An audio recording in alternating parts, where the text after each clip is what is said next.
ఆయన ప్రాతినిధ్యం వహించిన ఈ యొక్క హిందూ పురం నుంచి నేను ప్రాతినిధ్యం వహించిన వాడిది నా ఆయన ఆశీస్సులతో పాటు హిందూపురం ప్రజల యొక్క ఆశీస్సులు నా పూర్వజన్మ సుకృతం నేను భావించుకుంటున్నాను.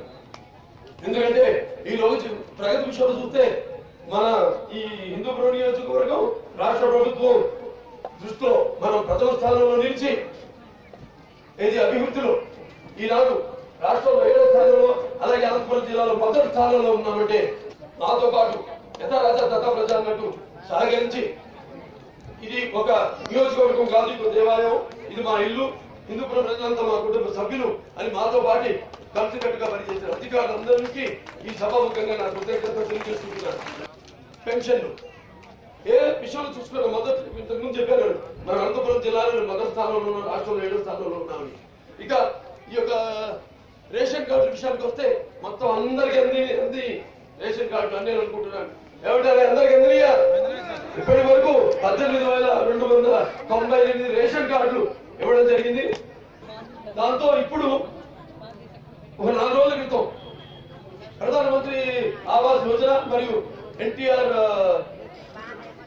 నగర్ పేరుతో అంటే హిందూపురం రోడ్లో లేపాక్షి చలమత్తూరు కూడా అదనంగా 1000 ఇళ్లు తీసుకొస్తానని ఈ సభాముఖంగా మీ అందరికీ తెలియజేస్తున్నాం.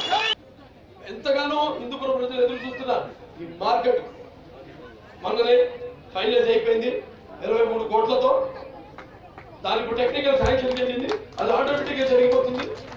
మళ్ళీ నెక్స్ట్ విజిట్ లో అంటే శ్రావణ మాసం వస్తుంది, మంచి మాసం అని అప్పుడు పెట్టుకున్నా నేను ఆ ముహూర్తం దాన్ని కూడా భూమి పూజ చేసి అక్కడ ఉన్న బాధ ఏదైతే అద్దుకున్నారో ఏదైతే వ్యాపారం చేసుకుంటున్నారో వాళ్ళందరూ కూడా తిరిగి అక్కడే వాళ్ళకి ఆశ కల్పిస్తామని ఈ సభాముఖంగా కూడా తెలియజేసుకుంటున్నాం.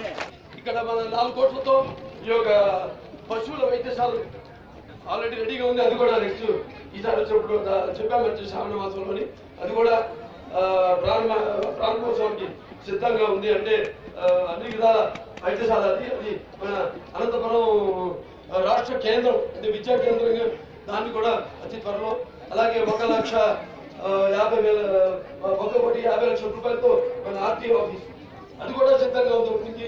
అవన్నీ కూడా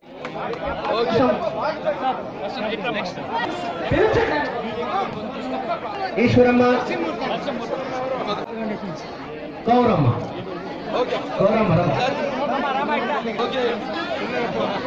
మాధవరావు,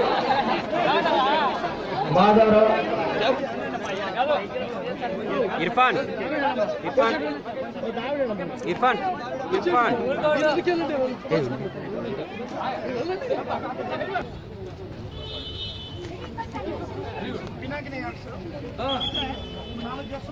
వెరీ గుడ్.